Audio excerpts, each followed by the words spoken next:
Hey there, it's Wayfair here, where delivery and setup are as easy as a few taps on your phone. You're relaxing in an old hammock, scrolling Wayfair's app, when you spot it, a brand new patio set. Next thing you know, Wayfair delivers it right to your patio and sets it up. Oh, you need a new grill too? All right, Wayfair's got you covered. With Wayfair's Room of Choice delivery and fast expert setup on qualifying orders, life gets a little easier. Visit wayfair.com or the Wayfair app. Wayfair, every style, every home. But those experiences, they don't humble you, but they bring humility, right? And I say that because I wasn't like, oh, I didn't come out thinking, well, you do come out of college thinking like, I'm going to change the sports world, right? Like you think you're going to get to a place, but you realize how many good people there are and like, just work. That's where the trusting of you as a worker, just put your head down, work, keep doing good work. Welcome to Paper Napkin Wisdom, where we share pearls of wisdom shared by some of the world's top entrepreneurs, leaders, and difference makers. Here's your host, Govindh Jayaraman. Hi, I'm Govindh Jayaraman, and this is Paper Napkin Wisdom, episode number 363. Every once in a while, you meet someone in a place you don't really expect. For me, this conversation began in Kansas City. Not in a boardroom, not in a conference studio, not anywhere that you'd expect, actually in a bathroom on my way to my first ever Monday night football game. This is where I met John Keim. And maybe that is fitting because some of the best wisdom doesn't arrive where we plan to find it. Sometimes it just shows up in the middle of a normal moment. Sometimes it comes from a quick conversation. Sometimes it waits until later, when you realize there was something worth paying attention to. John Keim is an NFL Nation Reporter with ESPN, and he covers the Washington Commanders. He has covered Washington football since 1994, and he is host of the John Keim Report. He has spent decades around coaches, athletes, teams, and organizations trying to perform under real pressure. But this conversation is not just about football. It's about truth. It's about the people behind us and around us. It's about the blueprint we build before we even know we are building it. John's napkin reads, trust the truth and surround yourself with the right people. And as you listen, you might notice that this idea starts somewhere deeper than reputation, public opinion, or what other people think they may know about you. It starts inside. There may be a place in your life right now where you are tempted to explain yourself more than you need to. A place where you are trying to prove something that may already be true. A place where the next step isn't to get louder, but to become more grounded.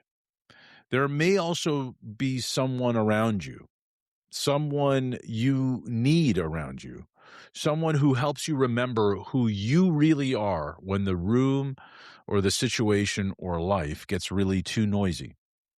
And that's the beauty of this conversation. John doesn't offer theory. He shares a lived pattern: truth, work, humility, and support. The right people, the right kind of lessons that are easy to say and much harder to live.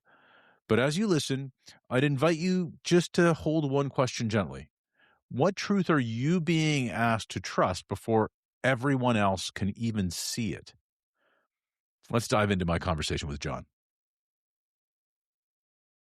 John Keim, welcome to Paper Napkin Wisdom.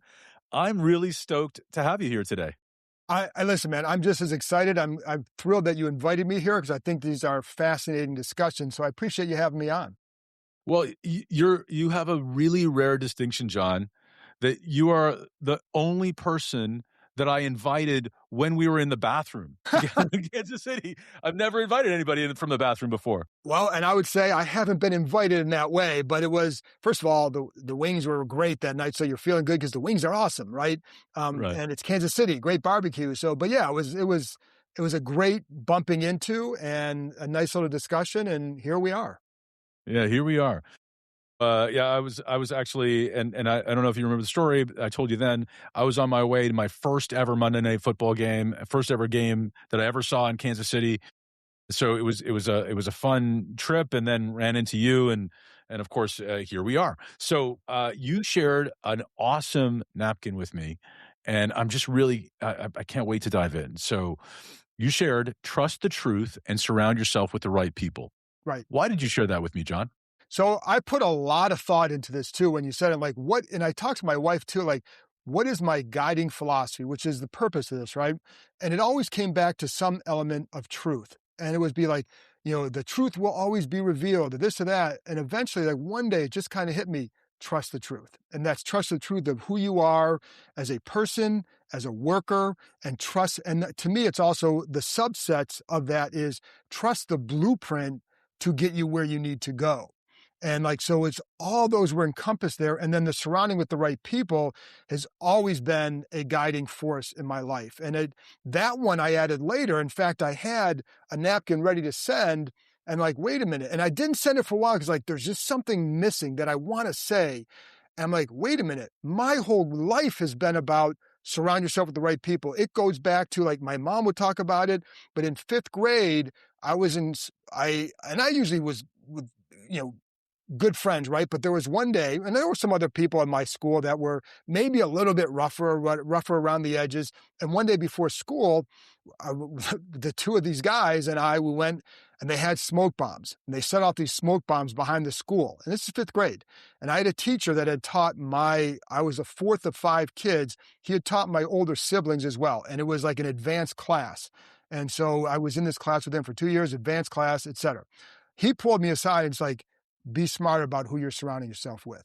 And I have never forgotten that. And I tell people the greatest gift I was given, I tell my wife this, who is the absolute number one person I surrounded myself with, but from my close friends from high school, college, even workers now, like that is I tell my kids this, it's the greatest gift I was given was knowing who to surround myself with and who you're attracted to and what are the qualities in them that attract you to them, because that rubs off on you. It becomes I always like, to me, it's like you're defined by who you surround yourself with.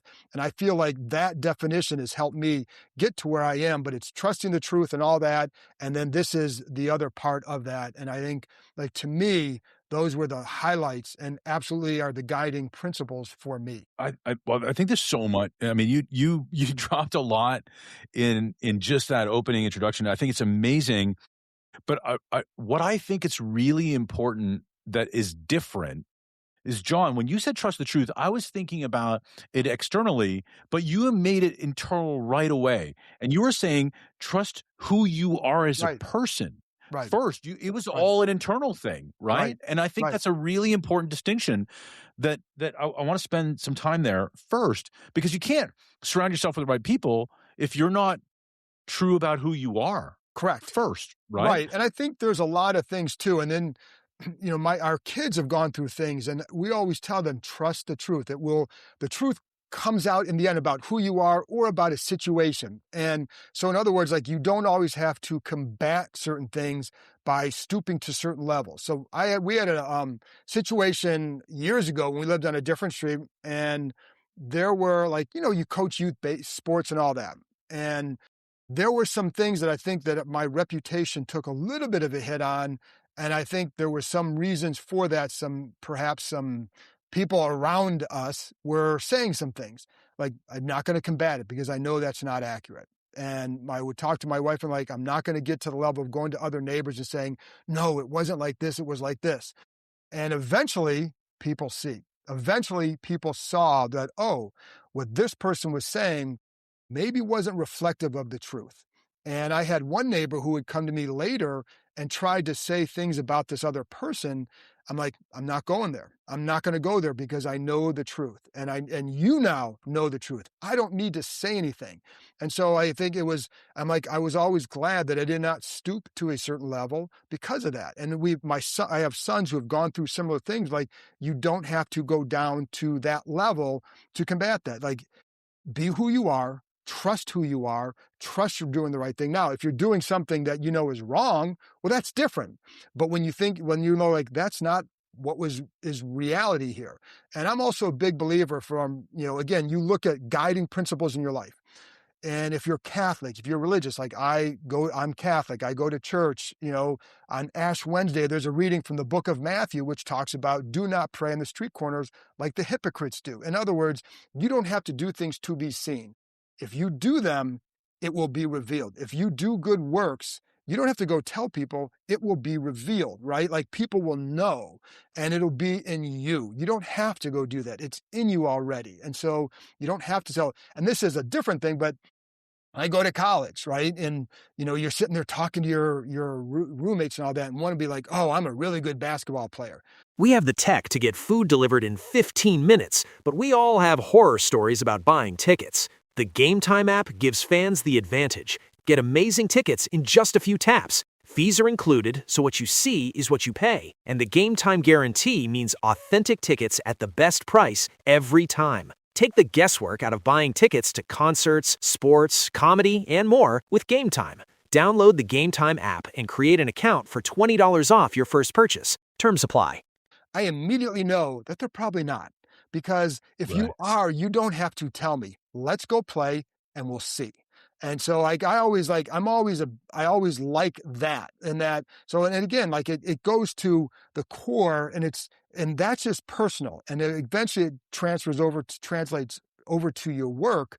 But just personally, like if you're doing the right things, people will notice eventually. They will notice. You don't have to go broadcast it. They'll notice. I love that. I love that piece. When people tell you how great they are at something, right. Sitting around a coffee table or sitting around a dining room table or sitting in a bar. I mean, happens with young people all the time. They're broadcasting how great they are.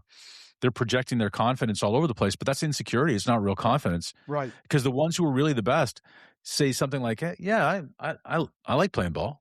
Yeah, I'd love to play. Those are the guys that scare me. When the guy says like, I can play a little, I'm like, oh, this dude is good. Because like they don't need to say it, it.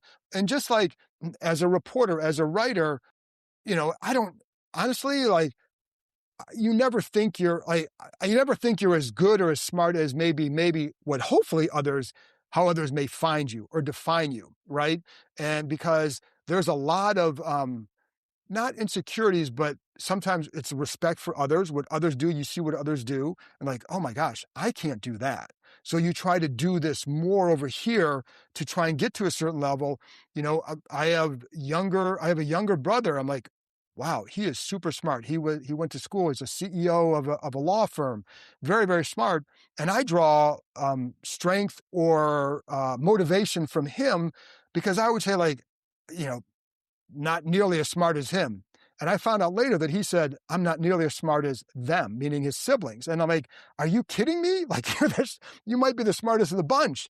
But, so I think when people have that, because you're always, in those situations, to me, you're always trying to like, what more can I do? Like, what do I have to do to get to a certain point? And it's not just like, oh, I'm good, they'll just hire me. Like, no, that's not the case. Like, some of the best leaders and coaches I've been around in the NFL, Joe Gibbs, for one, always downplayed his own intelligence, always stressed having great coaches around him.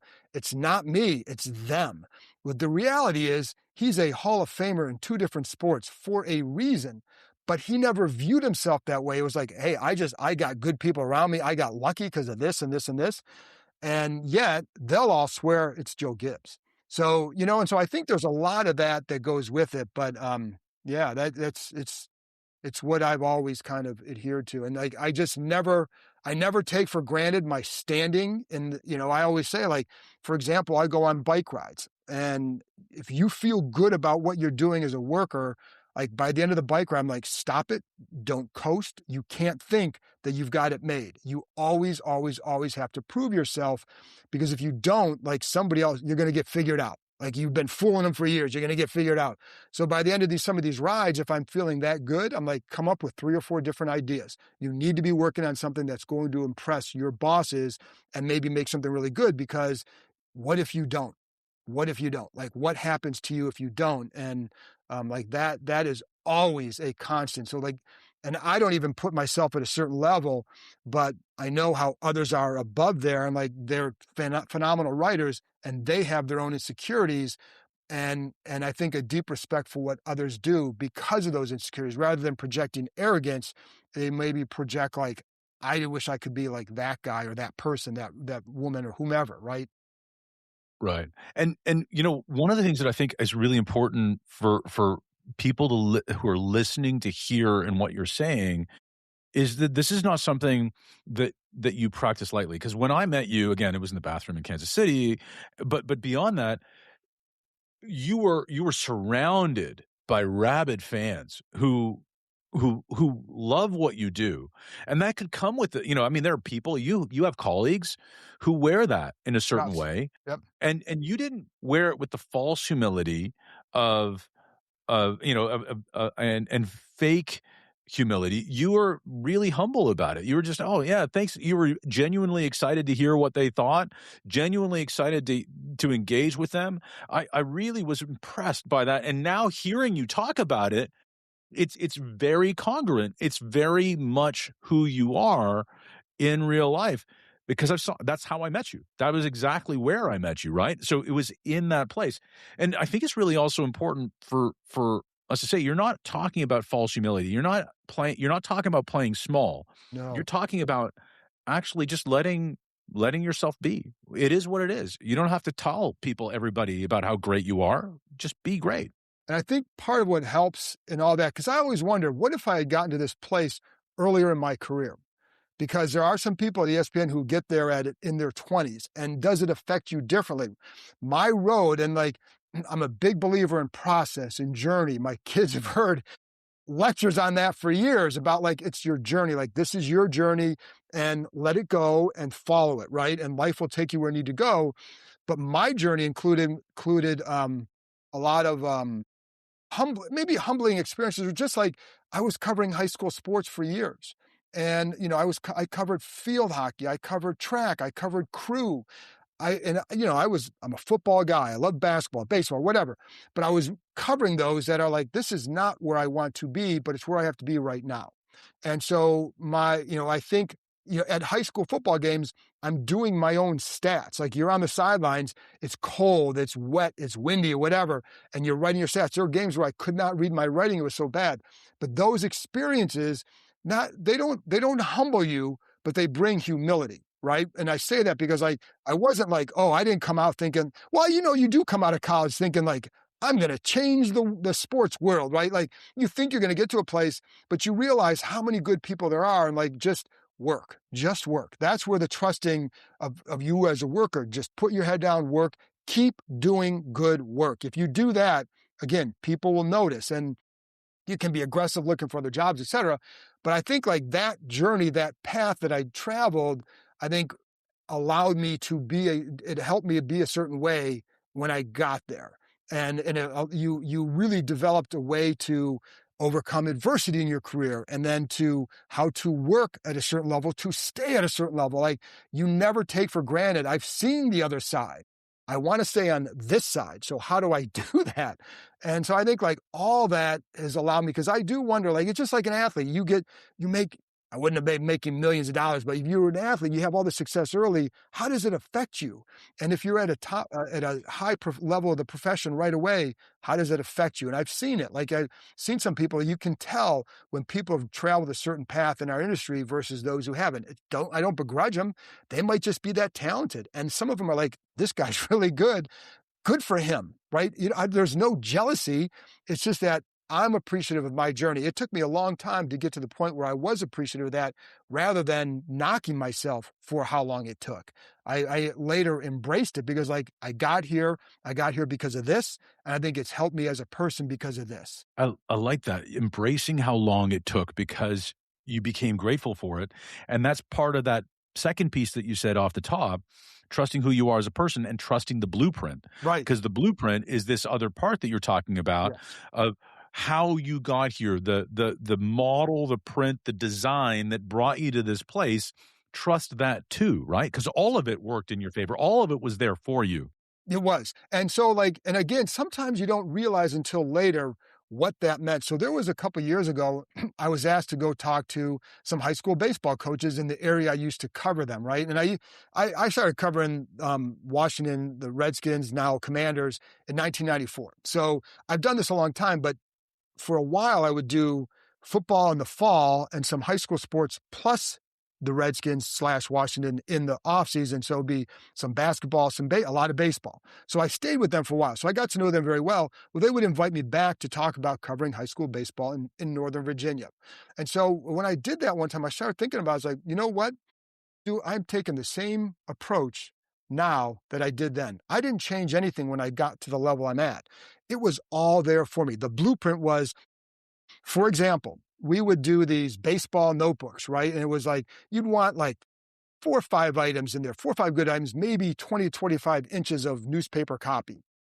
I would get paranoid if I didn't hear back from coaches right away. So I'm like, what if I don't hear from them? So I'd call 3 or 4 more, and I'd call a couple more.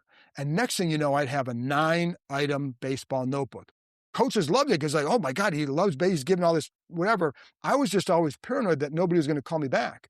And that approach is what I do for stories too. Like, oh no, I don't have enough voices in here. Oh no, I don't have enough information.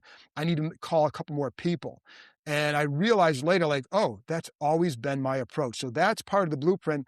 And then it's also like, what can you do to stand out in your field? And I always tell my kids that too. Like, we have one son who's like, I'm not working any overtime. I'm like, well, sometimes it's not a bad thing. And I know like it's different. He's in a different industry than I am. But as a reporter, like sometimes you have to go above and beyond. So for mine, I started years ago, and this has kind of become commonplace, but years ago, rewatching the games.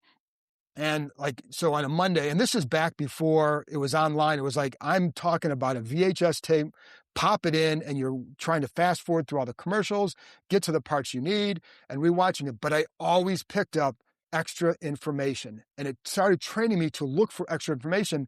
And I realized later, oh, people like that. And it kind of helped me eventually set myself apart from others. So how can you so that's part of the blueprint too. How do you set yourself apart from others? When I first started doing this, there were a lot of reporters and very good reporters, like really good reporters around me. And that's, again, surround yourself, right? But it's like, learn from them and learn what they do. And then it's like, I would always think, why should somebody read me? I'm just at, paper X. Like, this isn't a big paper and not, greatly known around the nation or anything like that. So why should somebody read me? What can you do to stand out? That's part of that blueprint. And so, and my youngest son, he's doing that, or not youngest, but one of my sons is doing that now for his work. Like, he's definitely working a little bit overtime because you have to, but he's doing other things like, how do you help set yourself up to stand out? And like, that to me is all part of the blueprint, because that will eventually get you where, even if you feel like it's taken a while, trust that it'll get you there. One of the things that I love, again, you pick up these pieces, these dots. There's that famous Steve Jobs Stanford address where he says, you don't pick up these dots looking forward, you look at them, you pick them up looking backwards. Yes. But you're very judicious about picking up those dots. You're very deliberate about picking up these opportunities. And you say these things like, why should somebody read me? Not as a disempowering, disenfranchising, limiting decision. It's actually an empowering belief. The way you say it is, hey, I need a reason for people to come and read me. I need a reason. So I'm going to work and I'm going to develop structure around how I work. And that's my blueprint that I'm going to lean on when things are hard, when I'm tired, when I'm not thinking maybe clearly, maybe when I can't read my own handwriting because I'm in the rain, right? Yeah, absolutely. And it is very deliberate. And, I got to the point where like, okay, what story ideas might stand out? What are some things that people aren't writing about? Like, there was one year I'm like, I'm going to take you inside the game. I'm going to write about what is it like to be cut? What is it like to be benched? What is it like to to score a game-winning touchdown, like, and just build stories off that. And, what's it like at the bottom of a pileup in an NFL pile? Like, and they're good stories that come out of that because it's inside the game. And so, one I did recently was, what's it like to play in cold weather? Now, it's not groundbreaking stuff, but the stories we got out of that were really good. And I had help from other reporters, but like, it's like, let's take you inside the game. And like, how do you prepare to play in 5-degree weather, minus whatever wind chill? And so there were fun stories from that, but it's always like trying to look, and even now I still do that now. And I'm at ESPN. Like sometimes you say, oh, what's ESPN going to get it? But you still need to set yourself apart. And so that's always the challenge. It's always what I'm concerned about. And again, like, it's just, what extra can you do? Yeah, no, it's very, very deliberate. And again, you're right. Like, I don't say that as a pity, poor me, why should I do it? I'm like, I'm recognizing that when I started, and for the first 7 years, there's multiple reporters from the Washington Post, the Washington Times, Associated Press, there's Richmond Times Dispatch, Virginia Pilot, like, multiple ones from Virginia Beach. Why should you read me? And so, like, and that was always a trick, but it was a driving force, not a negative. It was a positive. Yeah, and that's that. And you said it, but it was embracing how long it took you to get there, because all of the things all the habits that you developed, it's discipline the first time, maybe the first 10 times, maybe the first 20 times, but then it's the habit. Yes. All those habits that you developed, those success habits that you've developed, are really serving you now. So you have to embrace them, and you do embrace them. There's something else that I want to talk about is and you talked about, surround yourself with the right people. And I don't believe this is accidental, but every time you've talked about that, you first talk about the most important person, your wife, every time. And I fundamentally believe that when we are fortunate enough to be in a relationship where we can develop a true partnership, that partnership becomes a real point of leverage for us, especially for people who are doing things that are different, doing bigger things. I mean, not everybody is it has reached the level of being a reporter that you have. You talked about that, your level of access, the profile that you have in the community and across the country. All of those things are earned.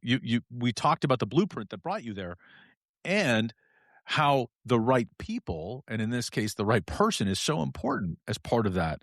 Absolutely. And she's your place of grounding all the way through, isn't she?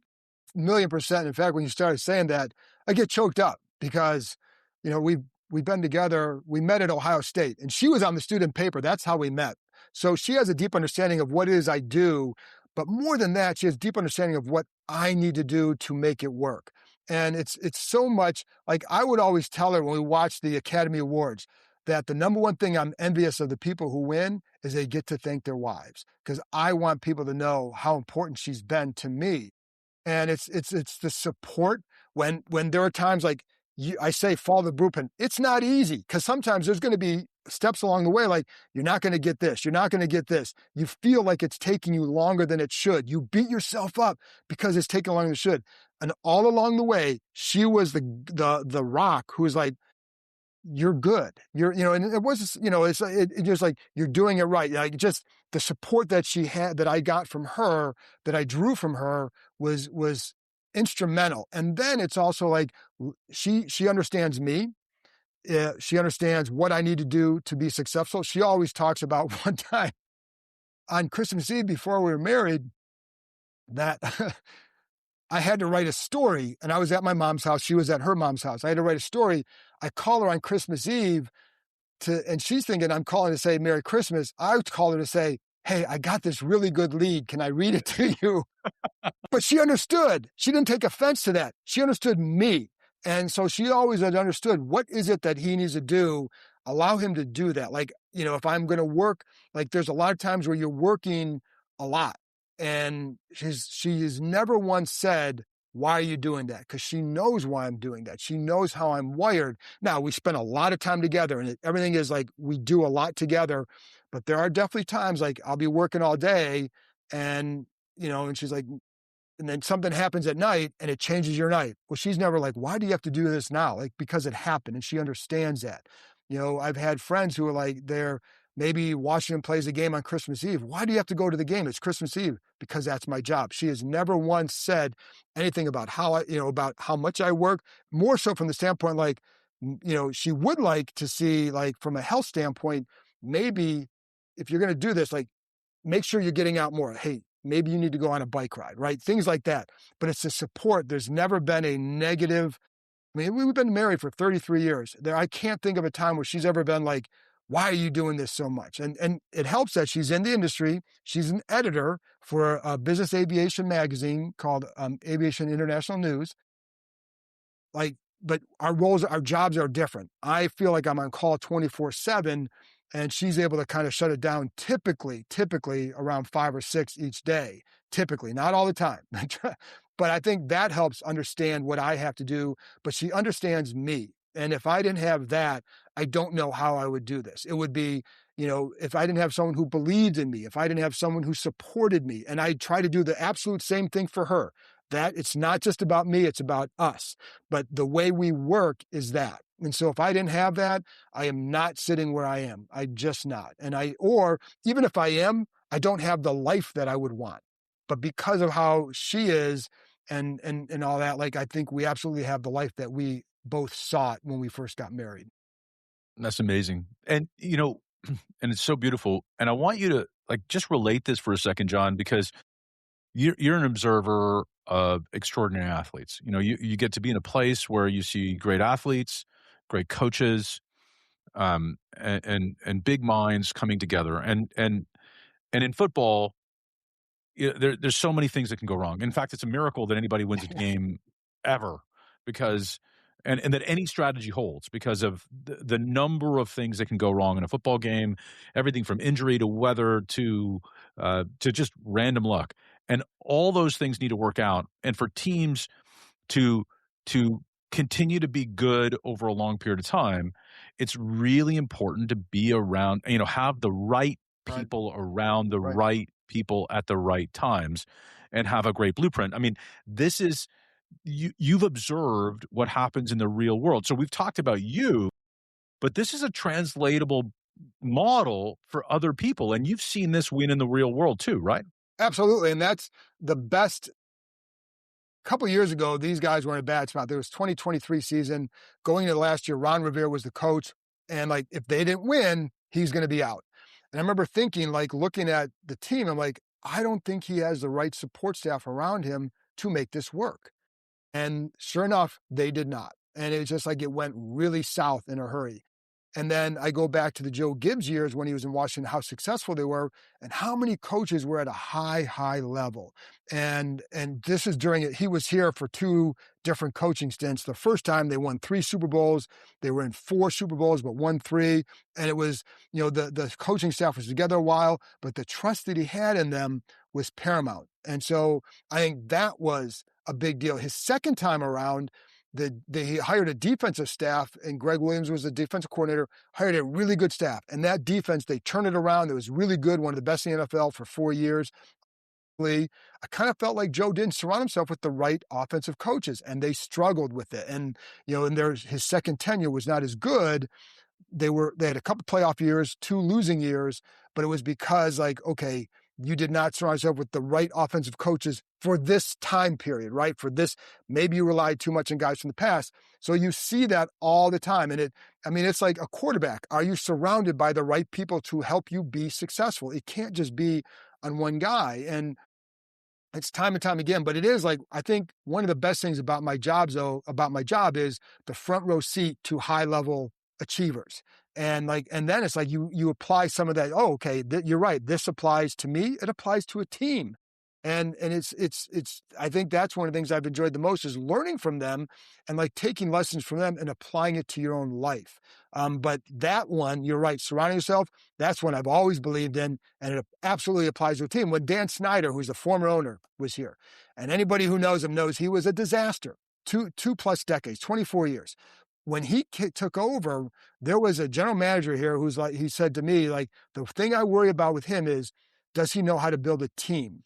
And building a team is surround yourself with the right people. And the answer was no. He didn't understand what that took. He just thought, throw these guys out there. It's all about talent. Just make it work.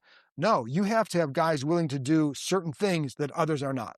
You have, like in a family, I have a mom who's 91 years old. I'm one of 5 siblings. We all fill a different role. If we're all doing the same thing, there's clashing, right? Like one handles this, one handles this. I handle this. My sister handles that.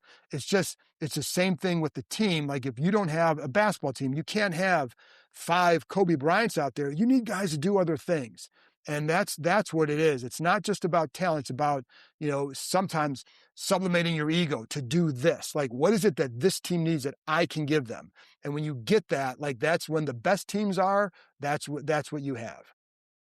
So, like, let's think about this for a second. And I think football is such a great example for this. And you've seen it. You've seen it for so long, and you've seen it in other sports too, and you've lived it in your life. And it's a very authentic thing. I talk about how there's a magnetic form of leadership, and it's really based on these 4 pillars: confidence, congruence, calm, and contribution. And when people are living in this sort of magnetic leadership area, people around them experience it in safety, and it's support, accountability, feedback, and encouragement. And Joe Gibbs was definitely a great coach. He did that really well.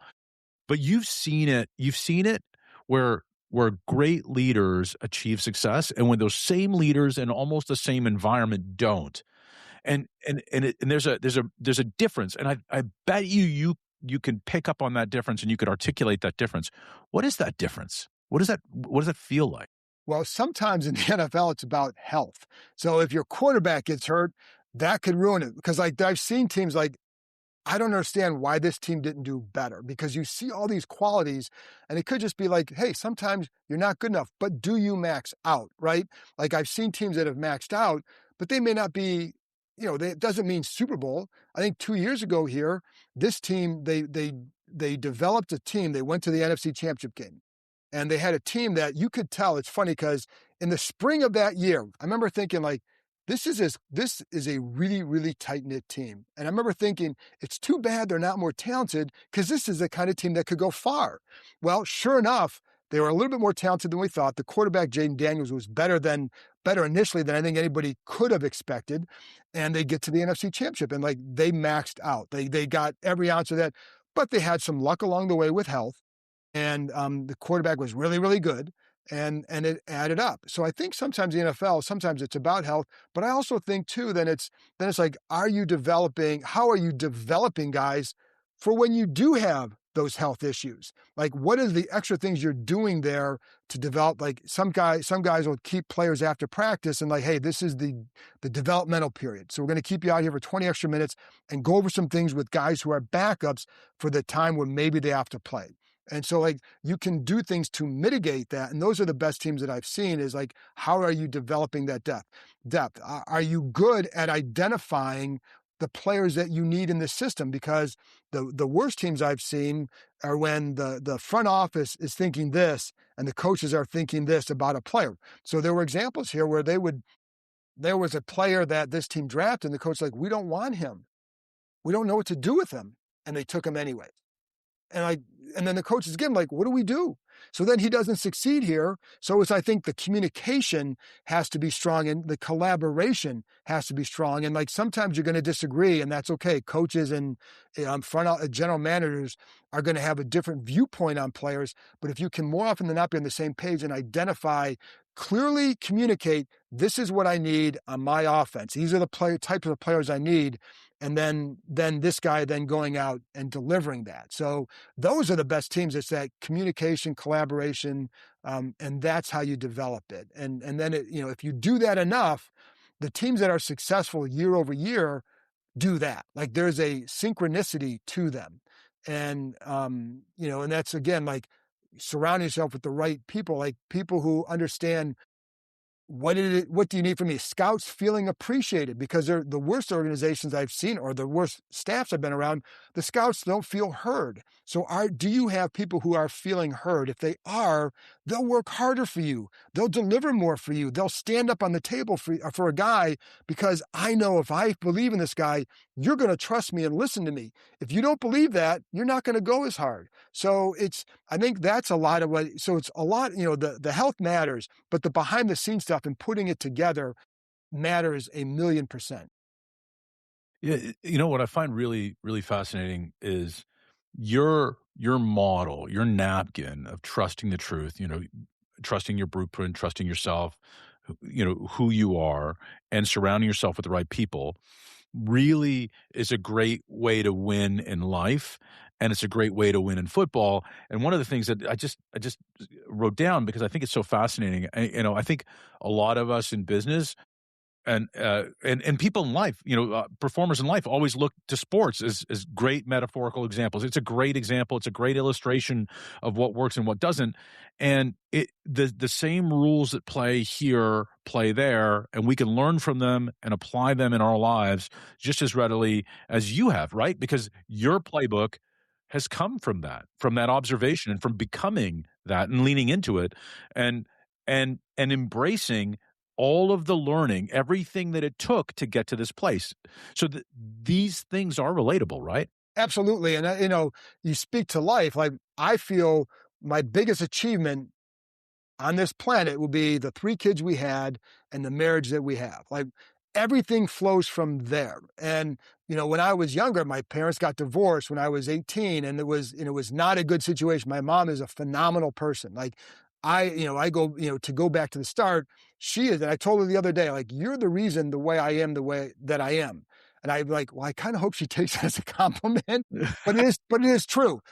And so, like, it starts there, like the consistency that she had allowed me. But I remember thinking at 18, like, with my dad, like, it was an up and down relationship, and in the end it was fine. But I remember thinking, do the opposite. That was the goal here. And like, my whole thing is, and this is, I didn't want to get morbid with this, but like, I picture my tombstone, and all I want on there was devoted father and husband. That's it.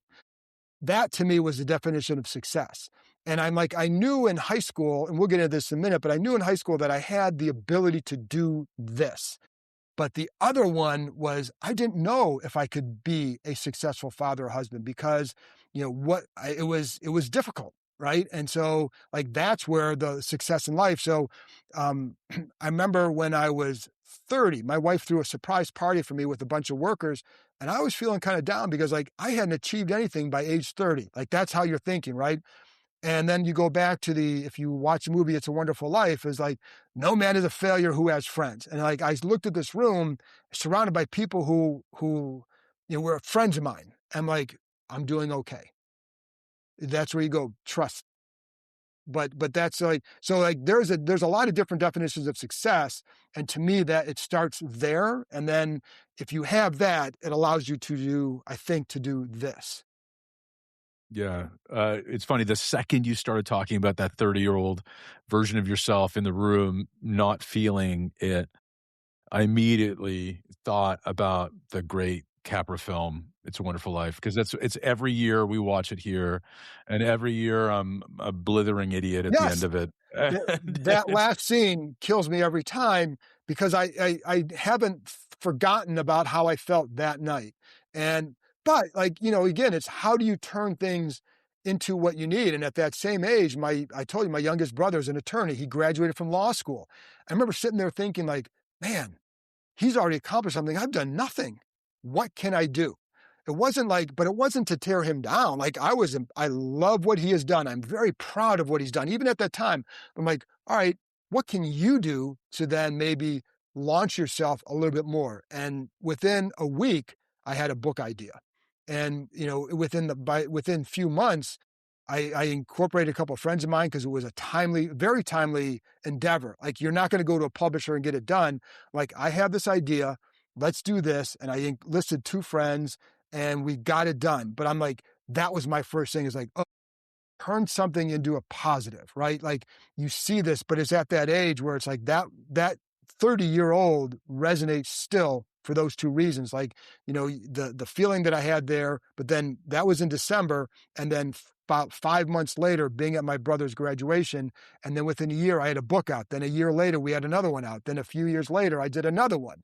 And suddenly, you're getting other opportunities and et cetera, that because you change your mindset from like, oh, just keep going, whatever, to what can I do to get there? How can I get to where I need to go? And what I love about every single time you say something like that, you take these things, these narratives that people use as limiting decisions, like, oh man, what can I do to get there?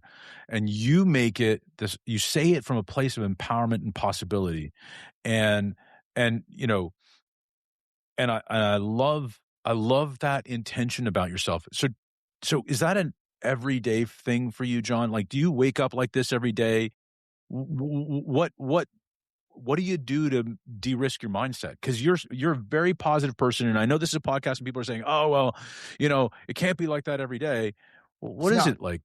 It's not, because you can be hard on yourself, and there's some days like, I wasn't productive today. I don't like what I did today. So, but every time I have that day, I'm like, be productive tomorrow. What can you do tomorrow? I'll come out and like write a list out of like, okay, here are 5 things I want to accomplish the next day. I don't always do that, but when I get in a rut, I do that because like, it's my job to get me out of that. And so you can do that. I go on a bike ride and think like, all right, what I need, a good story idea. I need something good to work on. Go on a ride, clear your head, and think. It could be in the shower, right? It could be that. But no, I don't wake up my wife says I have a lot of energy, and I do agree with that. Like, I do think I have a lot of energy, and that's good. But I used to always coach, like my kids. I coached before we had kids. And if I could now, I would coach again. But except that it's a lot of time commitment, but I loved it. I coached for more than 20 years and many, many teams. And I believed in the sandwich philosophy. When I talked to my kids after games, I was like, hey, I really love what you did here. I loved how you made this pass over here. You dove on the floor, but I need you to do this. However, I love that you finished the game this way. Positive, constructive, positive. And so I try to do that myself. Now, again, there are times where I would be lying if I said I'm always upbeat and positive, because when it comes to my own stuff, if I turn in a story and I tell my wife, like, I don't know if they like it. I don't know if they're going to like it. I don't know, blah, blah, blah. And by the end, she's like, what did they say? Like, well, they liked it. But, so I don't go in there thinking like, oh, this is a great story. Like, no, I know it needs work. Help me get there. Help me get there. And so, open your mind up to allowing them to do that. Some writers do not like having their work picked apart. I think very few are in that category where they don't need that. I am not one of them, and I accept that. It's okay. The only goal is to put out a good product, but that's where you're definitely tougher on yourself. And my wife said, you're way tougher on yourself than you need to be. I get that. However, I do, like when I played sports, what do I need to do this? I'd go out, I had a bad game in baseball, go outside and hit off the tee. I wore out our garage door because I'm hitting off a tee into the garage door. And so like, what can you do? Yes, this is going on, but how do you correct it?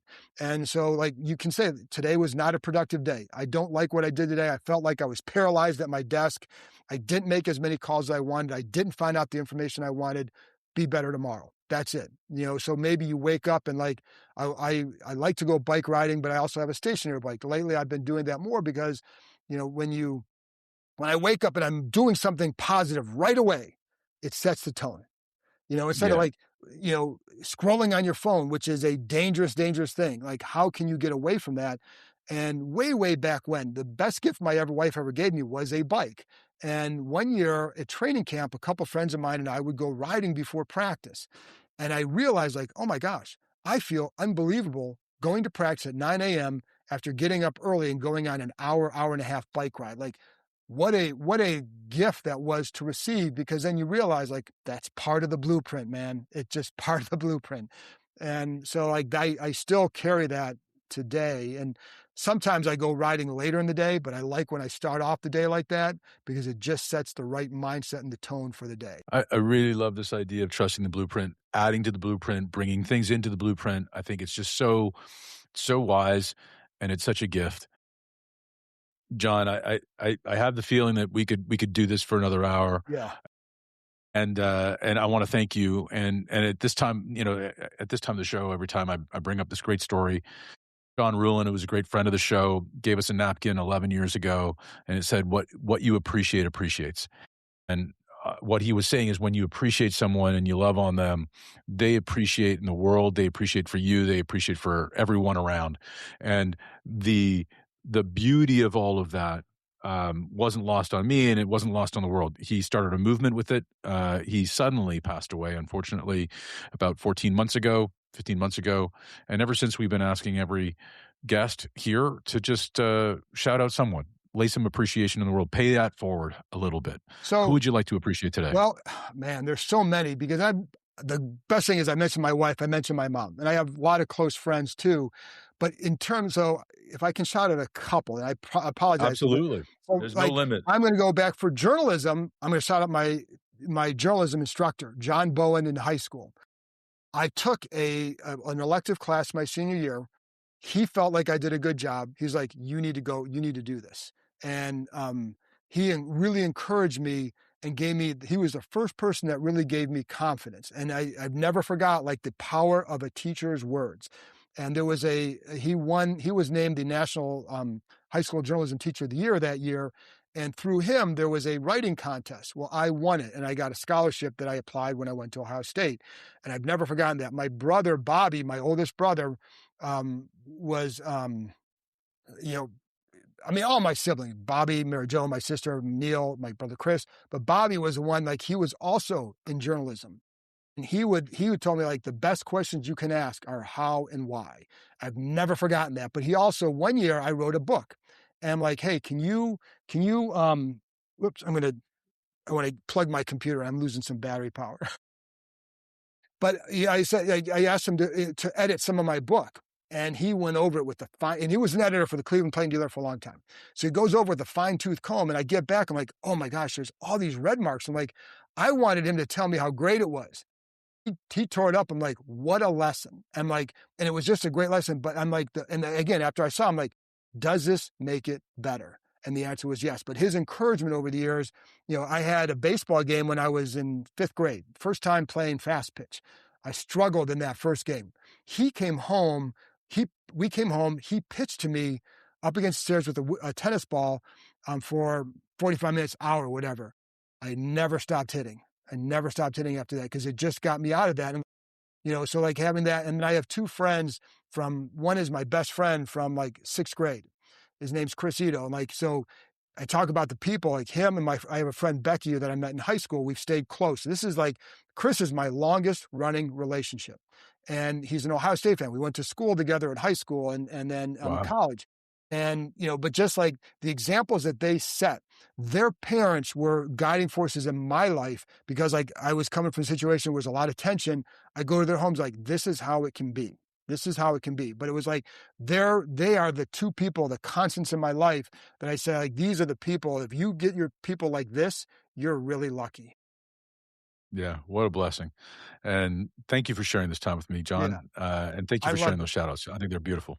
Yeah. No, listen, man, I loved it. I've been looking forward to this because I enjoy these kind of conversations. I enjoy reading books about various things that pertain to these things. And so this was, I've told you before, I don't do a lot of outside podcasts because it's your time. I'm this one I want to absolutely do because I was fascinated by the entire topic and the approach and the discussions that I saw that you had with others.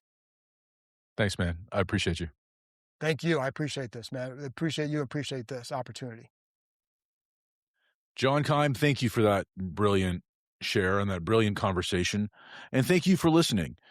I keep coming back to the simplicity of his napkin. Trust the truth and surround yourself with the right people. There's something just powerful about that because it doesn't ask us to perform more. It doesn't ask us to do more. It asks us to trust more. Trust who we are. Trust the work that shaped us, and trust the blueprint we may not have fully understood even while we were living it. And maybe there's a place in your life right now where that lands differently. Maybe there is something that you've been trying to explain, defend, or even prove. Maybe there's a season you used to resent that actually gave you the discipline, humility, or strength that you now rely on. Maybe there's someone around you who has been quietly helping you stay true to your work. And maybe they deserve to know what their support has meant all along the way. John reminded us that the right people do more than just cheer us on. They shape our standards. They steady us. They help us stay grounded when the work gets demanding and the room gets loud and the pressure and noise go up. He reminded us that the path that formed us often only makes sense when we look back. The hard assignments, the slow years, the moments that felt like delay, the people that saw something in us before we could even fully see it ourselves, all of it may have been part of the blueprint. So before you move on to the next meeting or the next call or the next task or assignment, take a moment with this and ask yourself, what truth am I being asked to trust right now? What around me helps me stay true to that truth? And what part of my blueprint have I been overlooking because it didn't look that important? So if something from this conversation stayed with you, I hope you write it down on a napkin and share it with us using the hashtag Paper Napkin Wisdom. And more than that, maybe tell one person today what their presence, their support, or their belief in you has made possible for you.